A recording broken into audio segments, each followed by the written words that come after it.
TC Rádio, a rádio oficial de quem investe.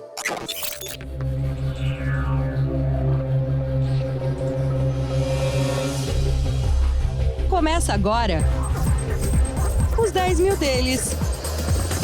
O reality cast que faz o seu tempo render.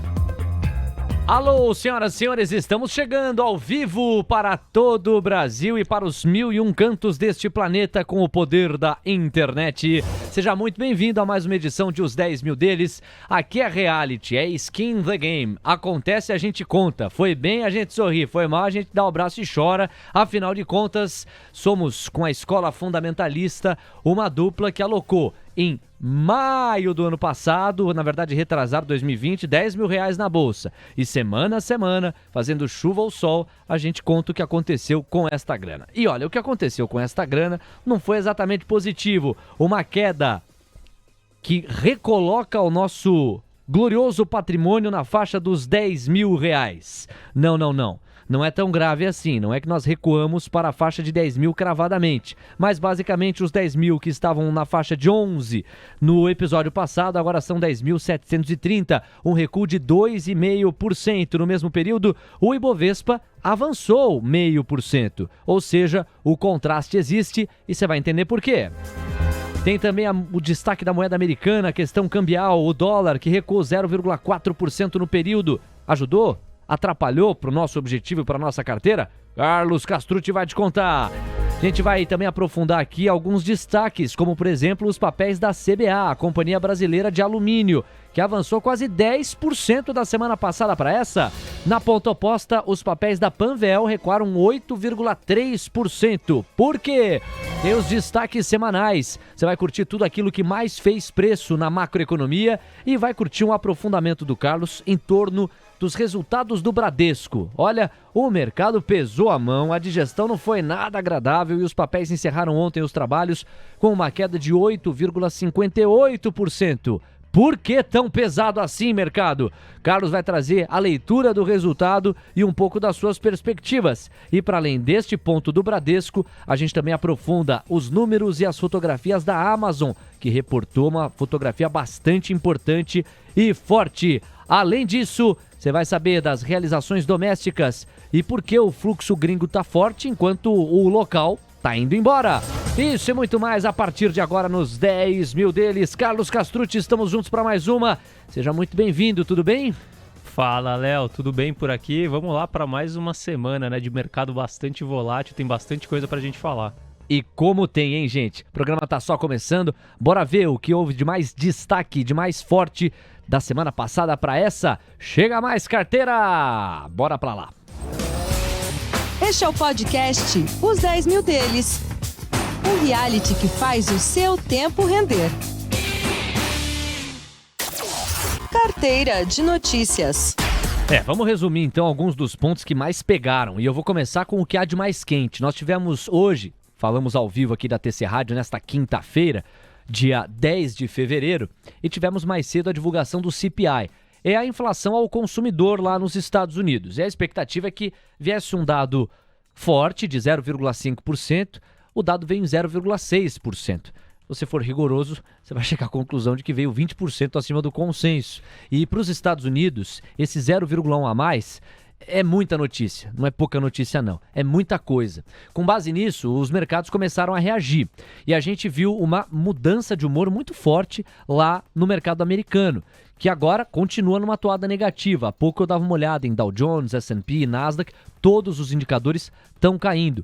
Os títulos da dívida americana no prazo de 10 anos começaram a remunerar mais, em média, o investidor, chegando ao patamar dos 2% ao ano. São os títulos mais seguros do mundo e lembra da dinâmica oposta complementar que existe entre os rendimentos e o valor de face dos títulos. Se esses títulos estão pagando mais, ou seja, se o rendimento está aumentando, chegando a 2%, é porque o valor de face está diminuindo. E aí, convenhamos, a gente vê um título mais atraente, antecipando, nesse caso, a alta dos juros, e esse é o ponto que eu encaminho para o Carlos, que deve se confirmar em março. Resta saber se serão 25 pontos base ou 50 pontos base. Nos Estados Unidos, o intervalo de juros é próximo a zero. E já há uma pressão dada à inflação para que o Federal Reserve comece a mexer nesse vespeiro.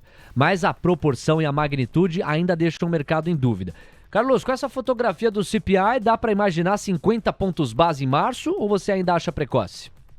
Léo, assim, é muito difícil, claro, você cravar um cenário desses, né? Mas eu acredito que quando a gente soma a questão do CPI, agora, que saiu hoje, com a questão, porque, de novo, né, dando um passo atrás, o mandato do Banco Central lá é principalmente conseguir atingir 2 pontos, né? É inflação na meta e pleno emprego, né? E aí a gente pega, então, inflação acima do consenso e a gente pega a criação de empregos, que foi divulgado no relatório do payroll de sexta-feira, também muito acima do consenso e muito forte. Então, você tem uma inflação descontrolando e um emprego ficando cada vez mais aquecido. Então, eu acredito que, assim, a probabilidade de subir 50 pontos base cresceu muito da semana passada para essa, né? Do último episódio até o episódio de hoje, tá? Eu acho que a grande questão é, assim, primeiro, até a gente já começa a perceber que as probabilidades colocadas nos derivativos mostram que hoje, depois do CPI, a maioria já acredita que teremos uma alta de 50 pontos base já na próxima reunião.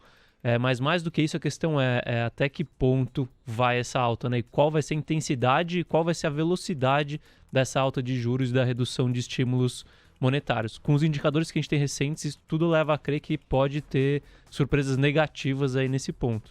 E aí eu vou aproveitar que nós estamos ao vivo aqui para trazer alguns dos urgentes do painel Mover Pro nesses últimos minutos aqui da cobertura Mover. O primeiro, Bullard, que é um dos diretores do Federal Reserve, nesse caso do Federal Reserve de St. Louis, defende alta de 50 pontos base nos juros dos Estados Unidos para a próxima reunião em março. Claro que mereceu urgente do painel Mover Pro, é o primeiro posicionamento concreto depois do CPI de hoje de um dos diretores buscando essa direção, sugerindo essa direção para a decisão de política monetária prevista para o mês de março. Até 16 de março tem tempo ainda, tem água para passar debaixo da ponte, mas, convenhamos, já é um posicionamento que sugere uma chance forte dos 50 pontos base. O mesmo Bullard, com o complemento aqui de que é um dos diretores mais hawkish que a gente tem na composição, na seleção dos diretores do Federal Reserve, esse é um dos mais hawkish, um dos mais rigorosos na política de aperto monetário. Outro destaque que mereceu urgente é esse aqui, ó. Bullard quer taxa Fed Funds entre 100 e 125 pontos base até julho. Então veja, para além de março, o posicionamento dele já indica uma certa ancoragem para a visão do investidor de até onde podem chegar os juros lá nos Estados Unidos. Fed Funds, estamos falando basicamente do intervalo de juros americano.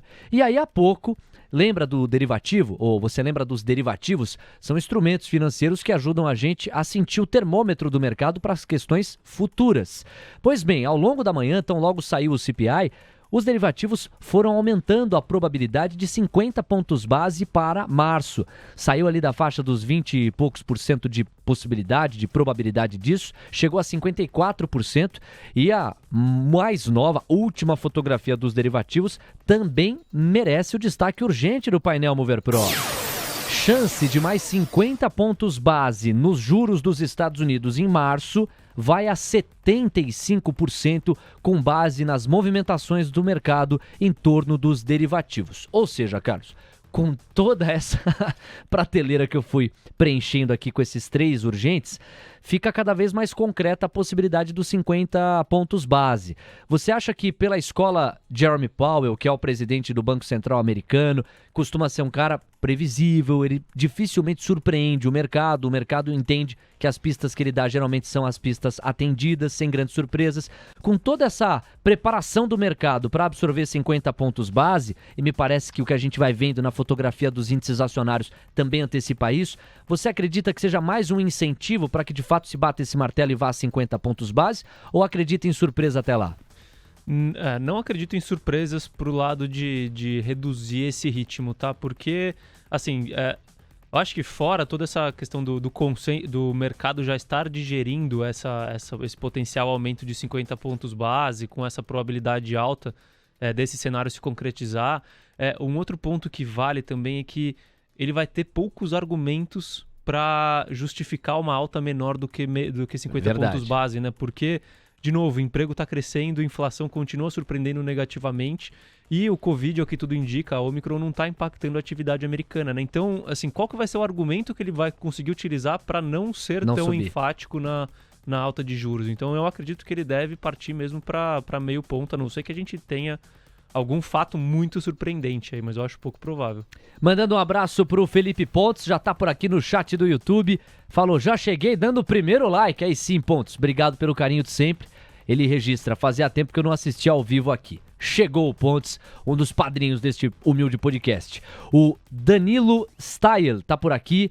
Ele manda dizer que o like número 3 é dele, manda um boa tarde e responde ao Eduardo, outro usuário que manda a sua pergunta no chat. Alguém sabe o que derrubou a Bolsa de Nova York? E o próprio Danilo vai lá e precisamente aponta o CPI pela manhã e as falas recentes do Bullard, apostando numa alta mais forte no ritmo de alta dos juros americanos. Eu trouxe a fotografia atualizada aqui, ó. Neste momento estamos assim, Dow Jones recuando 0,65% a 35.533 pontos, S&P 500 recua de 0,83% a 4.549. E uma coisa que chama a atenção é que geralmente o Nasdaq, num cenário de subida de juros, sofre mais, porque como é um índice mais exposto às empresas de tecnologia, estas empresas, elas projetam muito crescimento e prometem entregar lá na frente. Portanto, num cenário de ciclo de alta de juros, a taxa de desconto em torno dessas empresas tende a ser maior. Por isso o Nasdaq, que está muito exposto a elas, costuma sofrer mais. Mas o que me chama a atenção é que a variação percentual do Nasdaq está muito alinhada à do S&P 500. O S&P está caindo 0,80%, o Nasdaq 0,79%. O S&P, inclusive, está caindo mais. Então, um dos argumentos, me parece, Carlos, é que o Nasdaq já caiu bastante, mas muito mais do que os outros indicadores, a qualquer ruído ou especulação de queda nos juros. Talvez isso ajude a explicar a falta de fôlego que ele tem para cair mais em comparação com os outros índices acionários. Faz sentido?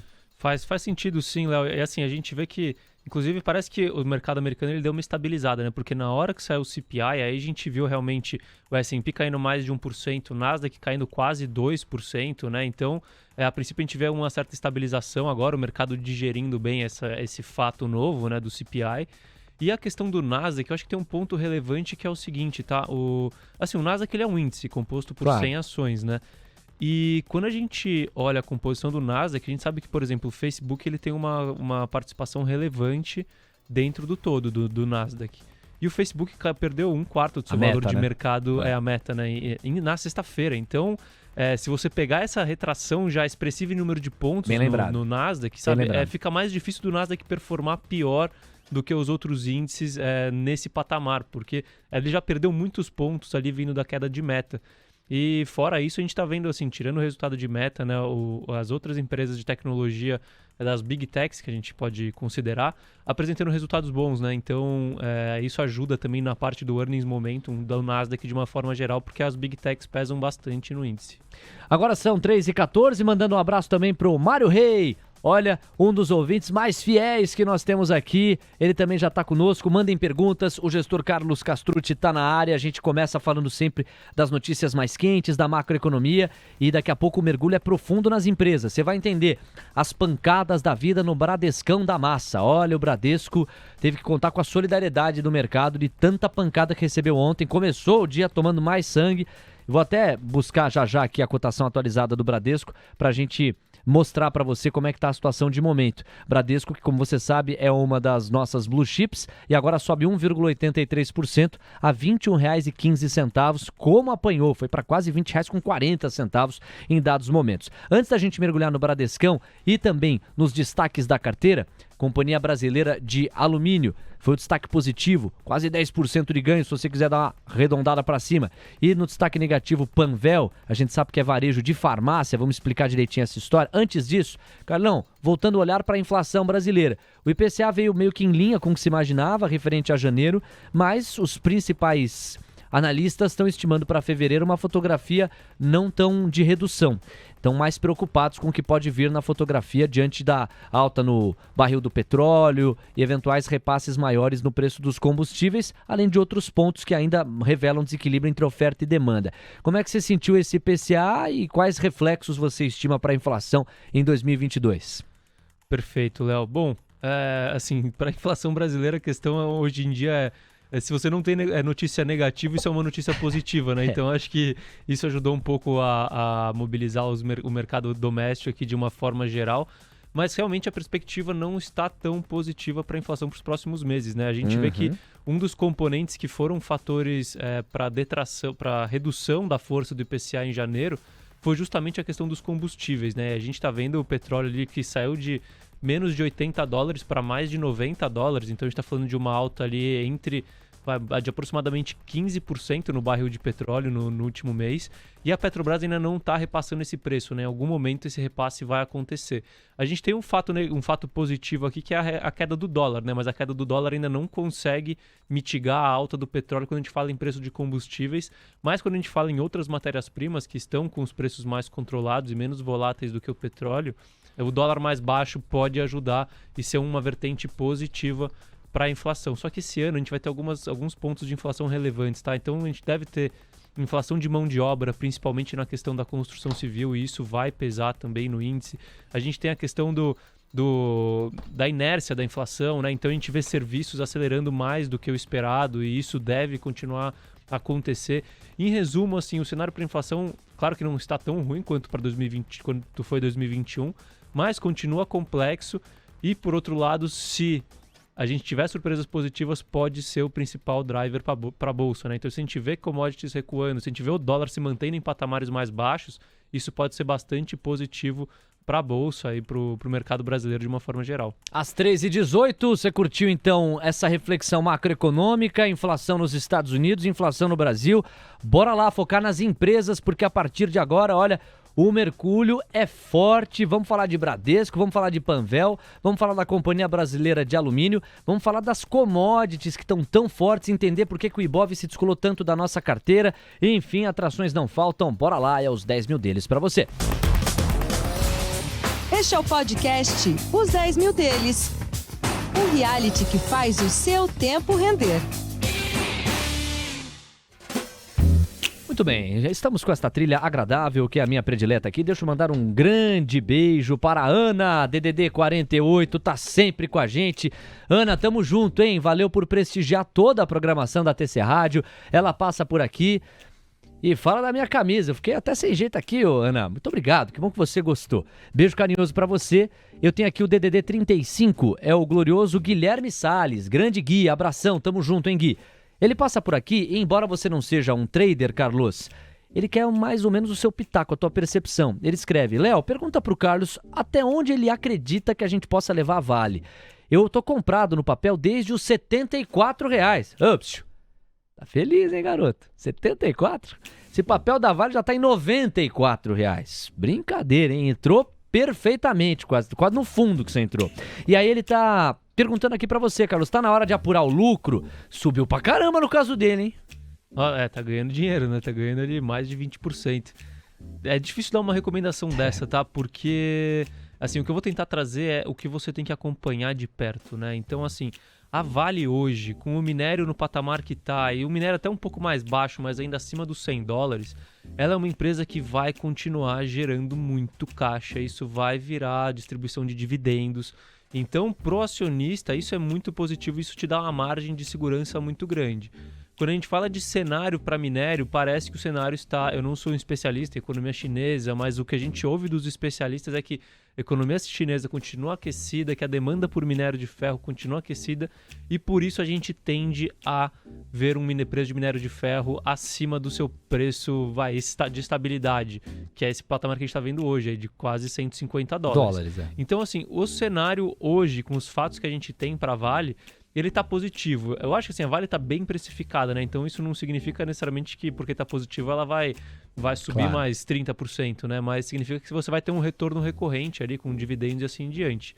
A grande questão, que é o ponto de alerta, é empresa de commodities, ela é price taker, né? Ela não é price maker, que a gente chama. Então, assim, quem determina o preço do minério, na verdade, é a situação econômica, a atividade econômica, a demanda. Não é a empresa, né? Não é a empresa.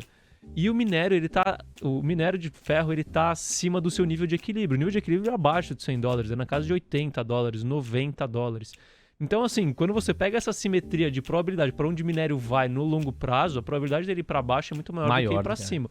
Mas o cenário de curto prazo continua bom. Então, se eu tivesse Vale na carteira hoje, eu colocaria um ponto de alerta, assim, no minério de ferro, acompanharia de perto o preço do minério de ferro, e se eu visse um enfraquecimento da atividade global, um desaquecimento nos preços do minério de ferro, aí sim acho que seria o momento de sair da posição, entendeu? Isso eu, Carlos, como investidor, mas tudo depende do perfil do investidor também. É isso, Gui. Acima de tudo, a resposta está aí dentro de você, mas pensando que você entrou a 74 e já viu esse papel a 94, é de bom grado você realizar um pouquinho aí, né? Afinal de contas, ou um pocão, dependendo do teu perfil, mas convenhamos que você conseguiu entrar muito bem. Eu estava lendo mais cedo hoje, a Vale nos últimos 3 meses já está apresentando uma rentabilidade acumulada de 44% praticamente. Então você deve ter surfado aí de 20% a 25% desses 44% que ela conseguiu oferecer ao investidor desde então, naquele fundo, 3 meses atrás. Belo investimento que você fez, acertou time, agora é você recalibrar a posição de acordo com o teu apetite pelo risco e com esse alerta. Inclusive o Carlos me ensinava isso faz tempo, quer dizer, o modelo de negócio da Vale, ele é essencialmente fácil de você calcular. É pegar a tonelada do minério de ferro, ver quanto que foi produzido num período e multiplicar pela média do dólar nesse mesmo período. Basicamente essa é a essência. Então outro fator de risco aí para você é a questão do câmbio. E por que eu vou complementar o Carlos? Ele toca muito bem nessa questão da cotação do minério de ferro, $100 é o preço de equilíbrio. A gente tem visto $150. Por um lado, não há aquele mesmo fôlego para chegar a 200, como chegou a atingir em outros momentos que a gente viu recentemente no primeiro intervalo. Não vou falar pós-pandemia, porque em teoria nós ainda estamos vivendo a pandemia, mas logo no primeiro intervalo de recuperação, depois do baque maior da pandemia. Só que, e esse é um ponto importante, para além da questão da tonelada do minério de ferro, e a cotação é dolarizada, é a gente ficar muito de olho na moeda americana ante a brasileira. E aí eu tenho que, neste instante, a moeda americana está caindo 0,34% a R$ 5,242.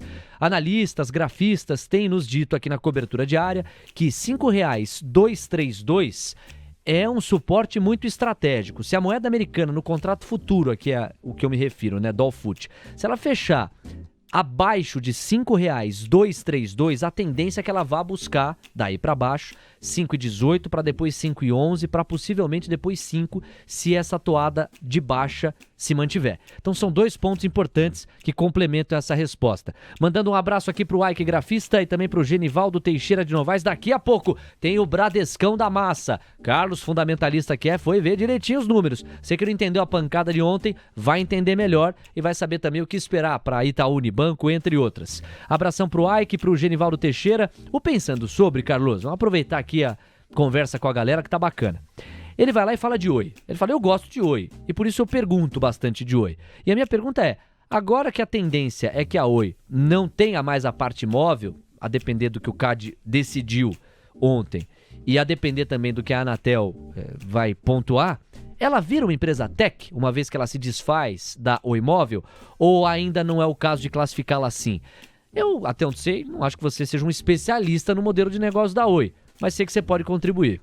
Perfeito. Assim, realmente não é um caso que eu acompanho de perto, tá? Mas, assim, eu não vejo a Oi como uma empresa tech, né? Claro que ela vai focar mais agora na questão da fibra ótica, né? Então isso tem um mercado potencial bem relevante, né? Com a digitalização da economia, a gente precisa de mais poder de fibra ótica e a Oi vai ficar principalmente com esse negócio. Mas como empresa tech eu não vejo, tá? Eu acho que, assim, ontem foi uma sinalização positiva para quem é acionista de Oi, né? Porque você tirou já um ponto de incerteza da frente, né? Então, assim, foi aprovado no CAD, vai conseguir se desfazer dessa operação, entrar caixa para uma empresa que está em recuperação judicial, né? Que tem problema de dívidas. Então, ontem foi um fato positivo, mas daí para Oi virar tech, eu acho que tem... Eu nem sei se um dia vai acontecer, né? Porque eu acho que o negócio especificamente da Oi não é ser uma empresa de tecnologia, sim uma empresa de infraestrutura voltada para tecnologia, né? Boa, Carlão, são 3h26, está na hora da gente mergulhar na fotografia da nossa carteira, que apresentou como principal destaque positivo os papéis da Companhia Brasileira de Alumínio. É uma alta de praticamente 10%. Tem a ver com a questão das commodities, que é o guarda-chuva em que ela está alocado, eu imagino. Não sei se tem algo para além disso. As commodities, em geral, estão tendo um fôlego, isso, e aí eu já te dou o gancho, ajuda a explicar um Ibov performando tão bem. A gente sabe o quanto que o índice é exposto, sobretudo a Vale e Petrobras, né? Perfeito, Léo. Assim, a Ibov está performando bem no ano, né? E acho que, assim, você pegar desde 2021, né? Mas se você tirar as empresas de commodities, o desempenho do Ibov, ele é bem, bem fraco, né? Então, o commodities é o que tem ajudado a segurar o desempenho do Ibovespa. E a CBA, falando aqui especificamente da CBA, é a mesma toada, né? Então, a CBA é uma produtora de alumínio, né? Inclusive, é a produtora mais limpa de alumínio, que a gente chama, né? Ela é autossuficiente em energia. Então, alumínio, para quem não sabe, a produção de alumínio, ela é muito intensa em emissões, ela é muito intensa em utilização de energia, e essa energia acaba gerando muitas emissões de carbono, né? E aí, quando você pega a questão da CBA, ela tem, acho que mais ou menos umas 20 usinas, ou um pouco mais de 20 usinas hidrelétricas que fomentam energia para suas operações. Então, a emissão de carbono por tonelada de alumínio produzido pela CBA é muito baixo, tá? Então, esse é o modelo de negócio da CBA por cima. E alumínio a gente está vendo que está surfando um boom junto com as commodities ligadas à atividade, né? Então, para você ter uma ideia, os modelos dos analistas projetavam um alumínio na casa de $2.500, né, para a CBA. Sim. E hoje a gente está vendo alumínio acima de $3.300, entendeu? Então, realmente, também vale a mesma tese da Vale aqui, tá? Tem que ficar esperto com o CBA, porque, assim, a empresa é ótima. Eu acho que, assim, diferente das empresas de commodities tradicionais, ela produz uma commodity que é a favor do movimento de ESG, né, que pode se beneficiar do movimento de sustentabilidade, porque o alumínio é muito utilizado em diversos segmentos ligados à geração de energia renovável, a baterias e assim em diante. Então, ela tem uma perspectiva de longo prazo positiva, mas o alumínio está acima do seu preço de equilíbrio. Então, em algum momento, no curto prazo, a gente deve ver uma normalização do preço de alumínio, e isso pode acabar impactando a CBA. Ela subiu quase 50%. Foi bizarro, né? Não, puta chute pra cima, assim, né? Estourou realmente pra cima. E aí vai muito do mérito, embora seja... Claro que é um mérito, mas é muito difícil você cravar, né? Você acertar o timing do surf que você pode fazer em cima da alta do preço das commodities, do aquecimento. Você que está conseguindo acertar esse time, que conseguiu enxergar alguma probabilidade disso no começo do ano e está surfando essa forte alta das commodities, tem que ser reconhecido, né? Parabéns para quem investe no curto prazo, foi um belo gol. O próprio Bader, que é um dos mais respeitados traders do mercado, classificou 2022 como o ano das commodities, vem sendo de fato até aqui. Só que aquela história, pensando em assimetria, agora é uma assimetria muito mais favorável à correção do que continuidade desse aquecimento e dessa esticada tão forte para cima. E lembra da mola, ou do pêndulo, se você preferir. Quanto maior a esticada, mais rápido ela volta para um preço de equilíbrio. E o oposto é verdadeiro. Quanto maior o desconto, a tendência também é essa, mais rápido voltar para o preço de equilíbrio. São 13h29, Carlão, tem um complemento. Não, quero até complementar um racional que eu acho que está sendo pouco difundido ainda, tá? Que vale ficar na cabeça do investidor que investe em commodities, né? Porque normalmente a gente faz uma relação, e essa relação ela existe, onde num cenário inflacionário você ter empresas de commodities é favorável, porque as commodities surfam bem no momento de inflação, repassam, né? Então, repassam a inflação. Só que a inflação, eu acho que assim, o que está faltando nessa equação é que o cenário de inflação é bom para commodities quando a gente tem um cenário de inflação causado por crescimento econômico, porque você tem um aquecimento da demanda. Perfeito. E essa demanda faz os preços subirem, e as empresas exportadoras de commodity passam esse preço, e aí sim a gente tem uma combinação perfeita. A grande questão é que a gente já tem alguma probabilidade razoável de ter um cenário global de inflação sem crescimento, né? Então, nesse cenário aqui, o cenário para commodities acaba não sendo positivo, porque apesar de a gente ter uma inflação global, essa inflação não deve vir do lado da demanda, né, por commodities. Então, os preços das commodities podem acabar cedendo nesse meio do caminho, porque a gente não tem crescimento e não tem demanda. E aí, apesar do cenário inflacionário, as empresas de commodities podem não surfar um bom movimento. Então, eu acho que, assim, é claro que esse cenário precisaria se concretizar, mas vale ter isso no radar, porque eu acredito que nem todo cenário inflacionário é bom para commodities. É um cenário inflacionário ligado a um superaquecimento da economia.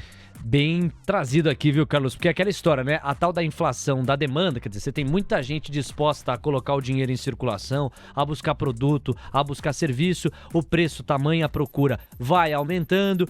No caso do segmento das commodities, o repasse é bem possível e aí, naturalmente, um preço mais caro tende a, mais uma vez, lutar por um preço de equilíbrio e a coisa se acomoda. Mas o que a gente tem visto, sobretudo com o desarranjo das cadeias produtivas, é uma inflação de oferta, né? Então é uma outra dinâmica que está posta e vale esse alerta aí sobre a capacidade de repasse das commodities para esse outro fenômeno inflacionário. Mandando um abraço aqui para o Francisco Sebastianelli, que passa e registra parabéns pelo programa.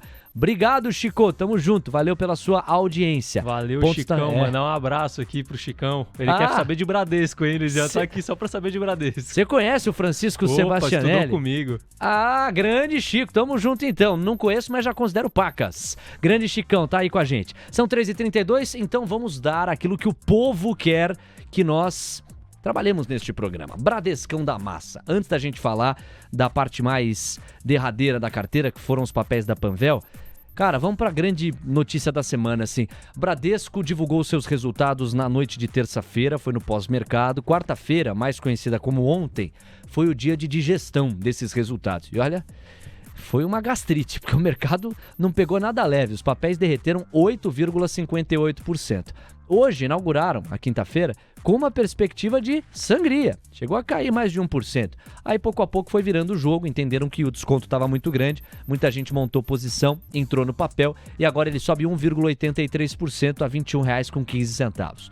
Vamos tabelando bem aqui para a gente conseguir com ritmo conduzir isso. Primeiro, Carlos, por que o mercado reagiu tão mal? Qual foi o ponto que possa justificar essa reação negativa, ainda que tenha sido exagerada?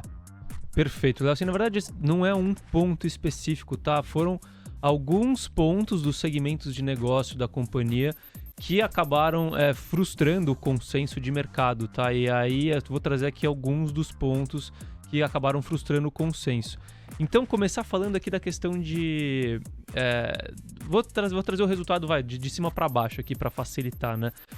O principal, acho que para mim, o principal fator que acabou impactando na cotação de Bradesco ontem foi que, assim, uma coisa... Só vale fazer uma distinção aqui, que o Bradesco, os bancos, eles sempre divulgam o resultado líquido recorrente, né? Então, qual que é o lucro líquido recorrente? Mas você também tem o lucro líquido contábil, né? E o lucro líquido recorrente, ele veio em linha, veio um pouquinho abaixo do consenso, tá aí tudo bem. Que é o lucro que se espera. Que é o lucro que você pode projetar que vai acontecer, assim, para os próximos períodos, né? Só que o lucro líquido contábil, ele veio ruim, tá? Ele veio, assim, o lucro líquido recorrente veio em 6 ponto alguma coisa bilhões de reais, enquanto o lucro líquido contábil veio em 3 ponto alguma coisa bilhões de reais, ou seja, tem 3 bilhões de reais de não recorrente. Só que não recorrente é diferente de não caixa, né? Não recorrente significa que aconteceu, que realmente foi um detrator de lucro naquele período, só que ele não deve acontecer de novo, mas foi um detrator de lucro nesse momento. E esse ponto, então, eu acho que esse foi um dos pontos que mais ajudaram a explicar essa queda do Bradesco, e grande parte desse não recorrente vem de uma questão, assim, que quando você... É aí questão contábil, né? Quando você dependendo da forma como você carrega ativos financeiros no balanço, você marca eles na curva, seria, né? Então, por exemplo, eu vou pegar um exemplo de renda fixa aqui, né? A gente sabe que, se você comprou um pré-fixado que paga 10% ao ano e a taxa sobe para 12%, o valor de face cai, né? Sim. Você tem essa relação inversamente proporcional. Isso. Só que se você está carregando numa determinada conta do balanço, você não faz essa diferença. É como se você fosse carregar até o vencimento. Então, você fica marcando na curva como se ele fosse render 10% ao ano até o vencimento. E aí, quando você passa isso para uma outra conta onde você vai negociar esse ativo, o que acontece é que você tem que marcar mercado para você poder negociar. Então, qual que é o valor real dele, né? Porque você vai liquidar antes do vencimento.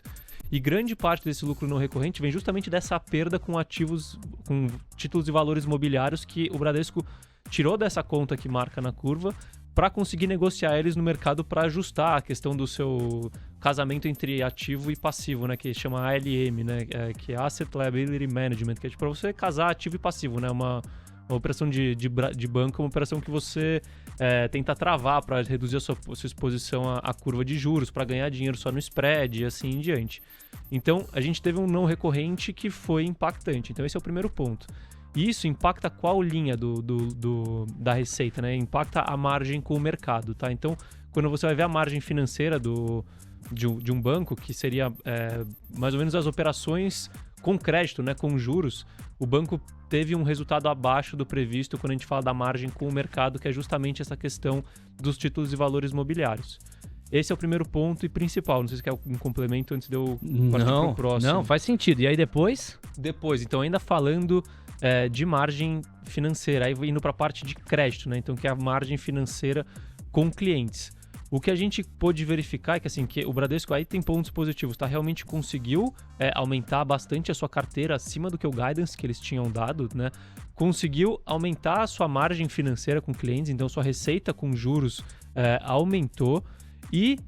Mas o que a gente viu no quarto trimestre foi que a composição dessa carteira tem aspectos de maior risco, tá? Então, está mais concentrada agora em pessoa física, em pequenas e médias empresas, e isso acabou aumentando muito a questão da provisão para devedores duvidosos no quarto trimestre, além do que o mercado previa, e isso adicionou um sinal de alerta para os investidores com esse aumento do risco da carteira de Bradesco. Então, isso também já foi um fator que ligou um alerta.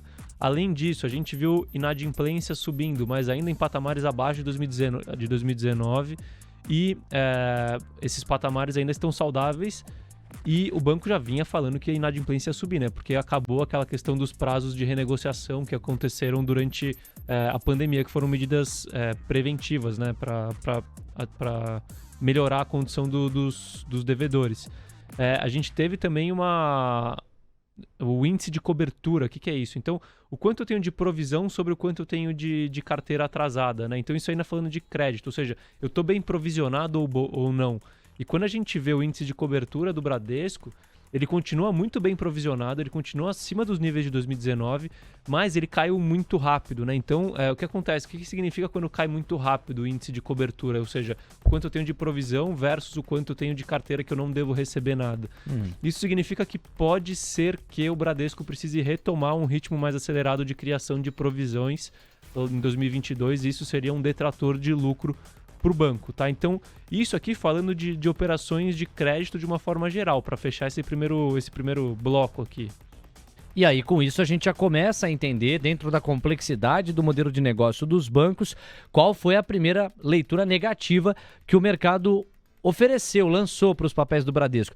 Agora, te parece, Carlos, eu sei que você ainda vai ter uma parte aí para concluir o raciocínio, que essa pancada de 5 ou de 8,58%, ela foi proporcional, porque você acabou de registrar que houve um problema, quer dizer, houve um eixo ali de fraqueza, embora não seja uma fraqueza que será garantida já nas próximas, ela foi extraordinária. Mas você acredita que 8,58 foi uma dosagem muito superior àquela que seria razoável num cenário como esse? Ou acha que teve alguma proporção? Léo, assim... Pergunta protocolar. Foi exageradíssima, né? Assim, a gente tá falando o resultado de um trimestre, né? Assim, o quanto que um trimestre impacta no resultado total de Bradesco, no valor total de Bradesco. Nada, quase. Cara. Assim, é claro que assim, impacta nas projeções para o futuro de Bradesco, né? Então, isso depois eu até entro, depois que eu terminar o raciocínio, eu entro na questão das projeções das minhas, não do mercado, claro, né? Nós temos Bradesco ou não? Temos. É a nossa maior posição, né? Então, sangramos. Sangramos. Isso daí ajudou a explicar a nossa performance negativa, essa desgraça aí de ontem. E bem no dia que fecha a cota do... Fosse hoje, não teria impactado. Mas eu fico pensando, eu não sei, isso deve te afligir muito mais do que a mim, né? Porque você é gestor fundamentalista. Cara, me dá a sensação de que o mercado, ele tá muito mais idealista com o crescimento e os digitais do que com o lucro, propriamente dito. Porque você pega a receita, cara, é porrada. Receita do Bradesco, expertise com crédito, know-how. E o mercado não parece lançar a mesma preciosidade que lançava para isso hoje. Hoje me parece muito mais encantado com perspectiva de crescimento do Nubank, por exemplo, com todo respeito ao Nubank, que não tem metade do know-how que o Bradesco tem na concessão do crédito, e é aí que se ganha dinheiro, do que qualquer outra coisa, entendeu? E aí que se perde dinheiro também, né? O quê? No crédito. É, você exato. ganha ou você perde, né? E se você não tem know-how, a chance de perder é muito maior do que a de ganhar, né? Léo, mas assim, aí faz parte, né? O mercado, ele cria uma narrativa e aí ele interpreta os resultados de acordo com a narrativa, né? Pra mim tem um evento muito emblemático, que foi acho que no ano passado, não sei se é o resultado do segundo trimestre, que Via e Magalu reportaram exatamente o mesmo resultado. Se olhava, se trocasse o logo nas demonstrações de resultados, você ia ver que era a mesma coisa, assim, era igualzinho, você ia confundir, não ia saber qual é qual. E aí Magalu, que já valia 10 vezes mais que Via, subiu 7%, que aí já é quase uma Via a mais, e Via caiu 7%, entendeu? Então, tudo depende da narrativa do mercado, mas no longo prazo isso tudo acaba se perdendo e o que importa é fundamento, né? Então, assim, a queda foi sim exagerada na minha visão, tá? Mas eu acho que grande parte também foi uma questão um pouco mais técnica, tá? Eu acho que o Bradesco, ele vinha surfando, se eu não me engano, ele era o banco dos grandes, o com maior rentabilidade ali recente. E eu acho que tinha muita gente sobrealocada em Bradesco e aí ontem acabou tendo que zerar a posição. Estopeira com a queda. danada. Então acho que também teve um pouco disso em Bradesco, tá? Na cotação. Bom, vamos concluir então, vai. Você já fez praticamente metade aí do raciocínio em relação aos resultados do quarto tri do ano passado. Falta a outra metade para você que tá aí do outro lado conseguir dar mais sentido, se é que é possível usar esse termo, já que a pancada foi tão forte, ao que rolou com os papéis. Qual outro ponto importante do balanço do Bradesco? Perfeito. Então teve algumas surpresas negativas a mais, tá? Assim, uma que teve é que quando a gente olhava a linha de despesas operacionais da empresa, o que a gente vê é que ela estava trilhando uma trajetória de queda ou de estabilidade de despesas operacionais. Então isso envolve despesas com pessoal, despesa com agência, assim em diante. O que acontece é que a inflação impactou muito forte, né, na questão do reajuste. A gente teve um reajuste de mais de 10% na folha salarial dos bancários, né? Então isso acaba impactando muito o custo e o custo acabou subindo do Bradesco, mas ainda abaixo desses 10%, vale esse destaque, mas foi mais uma surpresa negativa que o mercado não esperava. Além disso, na operação de seguros, né, como a gente teve uma volta da questão da pandemia ali no quarto trimestre, a operação de seguros acabou tendo uma despesa com sinistros, principalmente vindo de Covid, maior do que o esperado. E com isso, o resultado de seguros consolidado no ano acabou apresentando queda de novo, tá? Então, o resultado está significativamente abaixo do que de 2019. E aí o mercado reagiu mal a esse resultado de seguros também. E aí, assim, para fechar o racional, né? E aí a gente tem... Os bancos, eles costumam dar um guidance para o ano seguinte. Ou seja, uma referência do que vem pela frente. Isso. E o que acontece é que assim, o guidance de Bradesco, ele veio bom, tá? Então ele veio com projeção para expansão de carteira de crédito acima de 10%, vai na média. Expansão da margem com clientes acima de 10%. Um PDD que seria ou do mesmo tamanho desse ano, ou crescendo aqui mais ou menos... Vou fazer a conta de cabeça aqui. Vai mais ou menos 20%, vai no máximo 20%, mas com uma carteira de crédito crescendo também num ritmo relevante. Forte. Expansão de despesa relativamente controlada, abaixo da expansão do resultado. Expansão do resultado com seguros, ali na casa de 20%, a expectativa do Bradesco para 2022. Então o guidance veio bom. Só que com todos esses fatores que a gente viu ao longo do quarto trimestre, do resultado do quarto trimestre, o mercado ficou cético com o Bradesco. Então o mercado agora, assim, eu tenho algumas coisas que eu discordo, mas eu respeito, né? Que, assim, às vezes as pessoas acham que entendem mais do negócio da empresa do que a própria empresa, né? E isso acontece diversas vezes. Então, assim, não, o Bradesco não vai conseguir entregar crescimento de crédito, entendeu? Essa é a interpretação do mercado hoje. Não, o Bradesco não vai conseguir entregar crescimento da carteira de crédito e da margem com clientes, porque a gente já está vendo um período de retração econômica e aí com isso o Bradesco não vai conseguir. O PDD está subdimensionado. Eu acho que o Bradesco vai ter mais PDD, vai ter mais provisão do que está no guidance. Eu não acho que o resultado de seguros vai vir tão forte como eles estão prevendo. Então, o mercado ficou cético com o guidance de Bradesco. Eu não fico cético com o guidance de Bradesco porque eu acredito que eles sabem mais do negócio que eu e eles têm credibilidade para afirmar as coisas. Claro que, assim, tem muita coisa que é imprevisível, né? Então, pode ter uma nova onda de coronavírus, qualquer coisa do gênero, mas seguindo as coisas que a gente tem hoje, as projeções que eles têm lá, eles não têm poucos profissionais, né? Eu acredito que o Bradesco deve entregar os seus guidances, né, para todas essas linhas. E com isso a gente está vendo o Bradesco negociando de novo, uma relação de preço por lucro de 6 vezes, 7 vezes. Então, assim, tem justificativa para essa queda de curto prazo? Tem, frustrou o consenso. Isso me deixa pessimista com o Bradesco? Não, porque eu acredito que ele vai continuar entregando resultados sólidos, o guidance dele está muito forte e com isso o Bradesco continua bastante barato na minha visão, tá? Então, assim, esse é o meu resumo sobre Bradesco. Eu lembro, assim, que você falava muito do quão barato andavam Bradesco e Banco do Brasil, com a diferença de que o Bradesco tem menos risco Brasil do que o Banco do Brasil e que, portanto, você entendia que com as recentes quedas que àquela altura haviam acontecido, o Bradesco ficava ainda mais atraente, por isso que você aumentou a posição. Porque embora o Banco do Brasil também fosse atraente, poxa, é ano eleitoral, você tem uma série de questões, Bradesco tinha uma assimetria, sem o risco Brasil valeria encher a mão. E aí nós aumentamos posição mesmo a partir da tua gestão. Claro que assim, por um lado, é uma baita numa pancada, você viu a desidratação pela qual o papel passou. Mas por outro, é aquela história, eu não tenho bola de cristal, nem tô na mente de todos os investidores, não tenho esse superpoder. Mas se eu tivesse, muito provavelmente eu constataria que a galera não lê o balanço com o nível de detalhamento, de profundidade que deveria ler para orientar o seu racional, a maneira como, enfim, toma as suas atitudes, as suas decisões. Me parece que tem muito de efeito manada em geral. Por um lado, até porque, pela falta de conhecimento, de modelo de negócio ou mesmo de contabilidade, não seria nem possível uma leitura tão precisa de balanço para as pessoas em geral, quer dizer, demanda um treino, uma vivência de mercado, uma noção econômica e de contabilidade acima de tudo.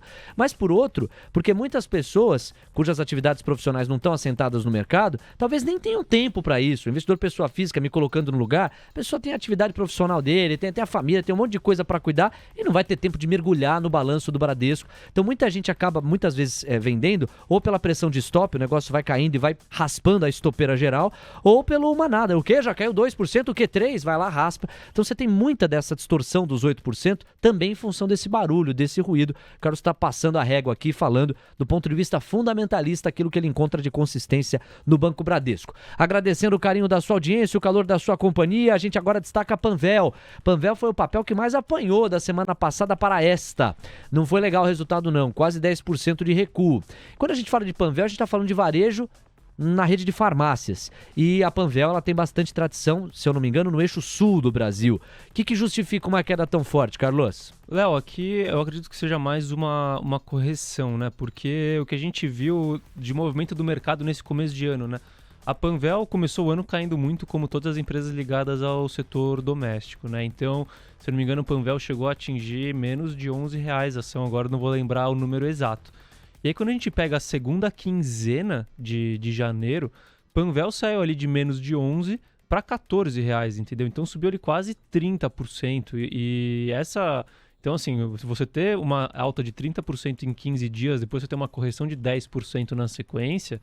Eu acho que é um movimento natural de realização de lucros, né? Então, eu não vejo nada de anormal. O Panvel ainda não divulgou seus resultados, deve divulgar aí entre final de fevereiro e começo de março, e aí a gente consegue ter um olhar mais fundamentalista. Mas o Panvel é uma empresa que eu continuo gostando bastante, né? Que ela é aquela famosa que a gente gosta de chamar de compounders, né? Que são empresas que negociam a preços relativamente atrativos e conseguem entregar crescimento relevante por muito tempo, né? Então isso para o investidor de longo prazo é uma das coisas que mais geram valor, porque você vai gerando um valor exponencialmente, né? Então, Panvel eu continuo gostando bastante da tese.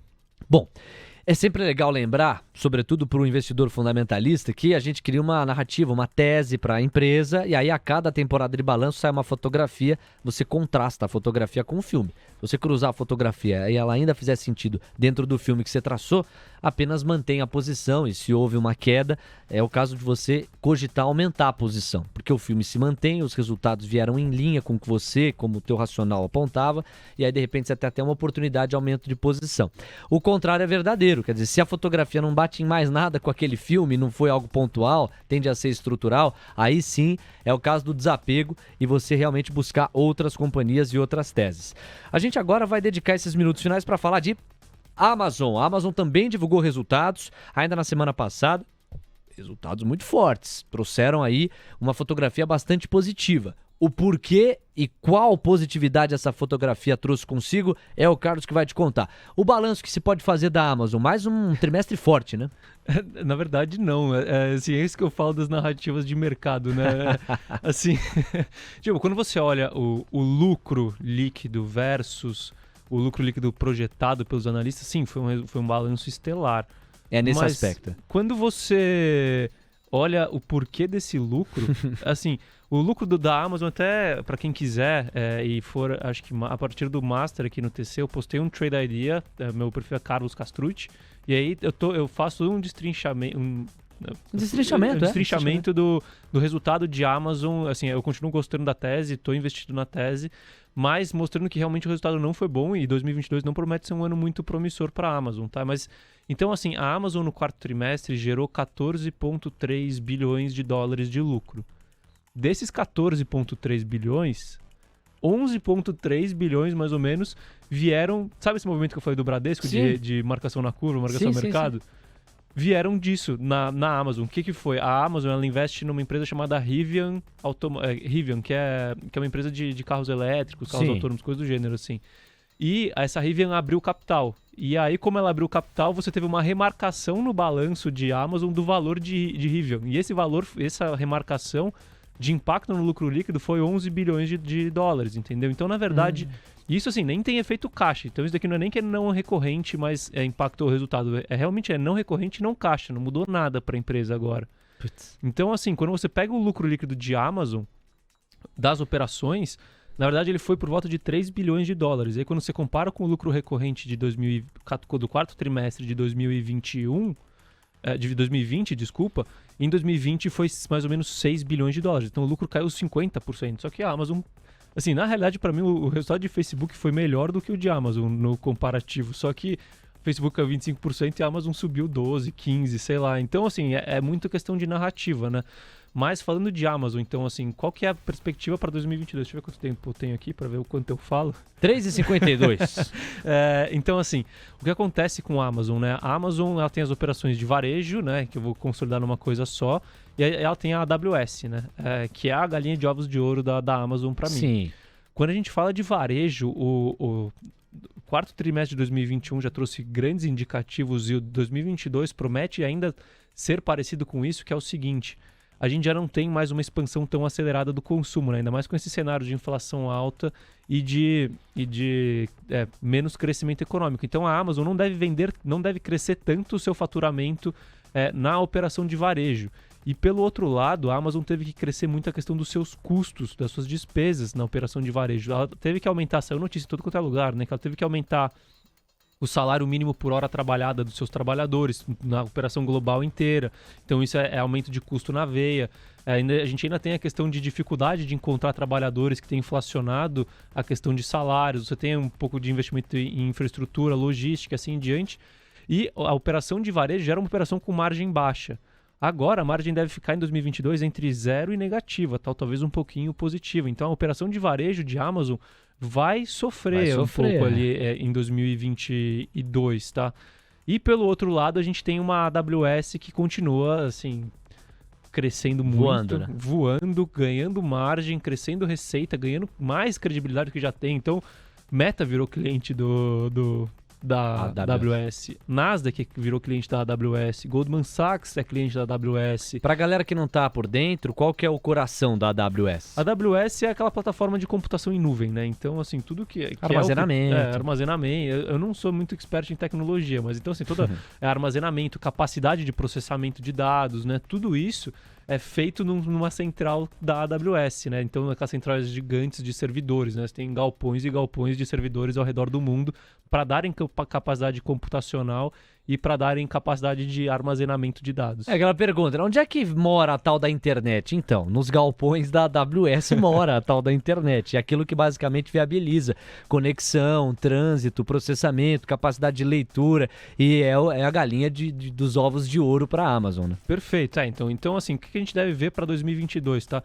2022 a gente deve ver queda no lucro de Amazon na casa de 30% quando a gente fala de lucro fechado, né? Então, considerando os não recorrentes também. Então, uma queda de mais ou menos 30%. E se a gente tirar o não recorrente de 2021, mesmo assim, a gente deve ver uma queda marginal no lucro de Amazon para 2022. Então, o cenário para 2022 não é muito bom. Mas olhando para longo prazo, com a AWS crescendo numa velocidade acelerada como está e que projeta continuar, e com o varejo crescendo menos, o ganho de relevância de AWS dentro do total de Amazon, isso vai ter um efeito de composição de crescimento de lucro para a Amazon muito positivo. Eu imagino que, a partir de 2022 até 2026, a Amazon pode triplicar o seu lucro, tá? Principalmente vindo da operação de AWS. Então, 2022 não promete ser muito bom. Quarto trimestre de 2021 não foi bom, mas subiu. E a partir de 2023, eu acho que a Amazon começa a entregar resultados cada vez mais sólidos e com crescimento de lucro. Muito bem, senhoras e senhores, Carlos Castrucci passando por aqui. Olha, tem uma pergunta que eu acho que pode ser a nossa última desta edição, deste capítulo. Deixa eu pegar o nome direitinho. O Sérgio DDD de São Paulo. Ele ainda quer falar um pouquinho mais sobre commodities, entendeu que a gente contemplou bem aqui minério de ferro, alumínio, junto àquele comentário da CBA, mas pergunta especificamente sobre o petróleo. Se você, Carlos, tem uma intuição, uma percepção de para onde a coisa vai em relação ao petróleo, sobretudo o barril Brent, que é a referência para a Petrobras, né? Projetar pergunta de $1 milhão. Então, projetar commodity é muito complexo, né? Mas assim, hoje, com as informações que a gente tem, tudo leva a crer que o petróleo deve continuar em patamares elevados de preço, né? Então, esse vale o destaque, assim como vale o destaque para minério de ferro. Só que assim como no minério de ferro, o petróleo está acima do seu preço de equilíbrio. E o petróleo, ele tem um adicional que a oferta ela é controlada em grande parte pelo OPEP. Sim. Então, eu acredito que isso é uma tese que eu já falei aqui algumas vezes e que não está se provando, pelo menos no passado recente.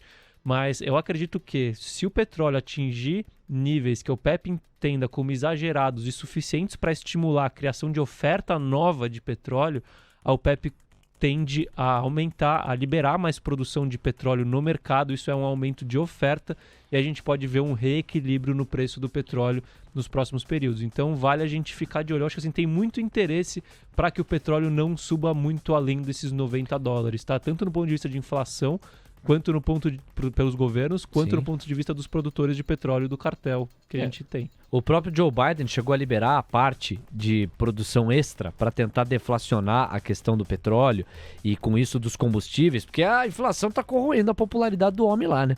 E tem também outro ponto aí para a gente se ligar. Lembrar que a OPEP reconheceu que a produção, a oferta do petróleo durante o mês de janeiro ficou abaixo do que havia sido prometido. Há esse reconhecimento aí e também é uma pista de que nós podemos ter uma liberação maior da oferta. Para eu fechar, as sanções que os Estados Unidos podem tirar do Irã caso avance o acordo nuclear, que faria com que os iranianos colocassem mais oferta de petróleo no mercado. Isso também tende a fazer com que o barril do petróleo dê uma abaixada com mais oferta. Senhoras e senhores, estamos chegando à reta final deste humilde programa. Os 10 mil deles. O reality cast que faz o seu tempo render. Os 10 mil deles. Agradecendo o carinho da sua companhia, eu me despeço por hoje aqui. Carlos, abração, tamo junto. Quinta-feira que vem tem mais. Valeu, Léo. Obrigado a todos que acompanharam a gente, que participaram aqui do programa. Sempre que tiverem perguntas, podem mandar que eu tento responder aqui e dar meu jeito. E Boa. Semana que vem estaremos de volta aí. Um abraço. É isso, galera. Obrigado, saúde, juízo. Espero que semana que vem a gente retome o patamar dos R$11 mil. Obrigado a todos, um grande abraço. Vem aí na TC Rádio, para quem aqui segue, o Expresso da Tarde, Gabriel Medina, Mariana Galvão, Diego Kerber, Catarina Kobayashi e o glorioso André Dias, todo mundo somando forças para fazer mais um capítulo do fechamento do pregão. E os 10 mil deles volta na quinta-feira que vem. Você que acompanha pela plataforma predileta de podcasts, pode maratonar os episódios anteriores. Obrigado a todos, saúde e juízo. Até a próxima. Tchau.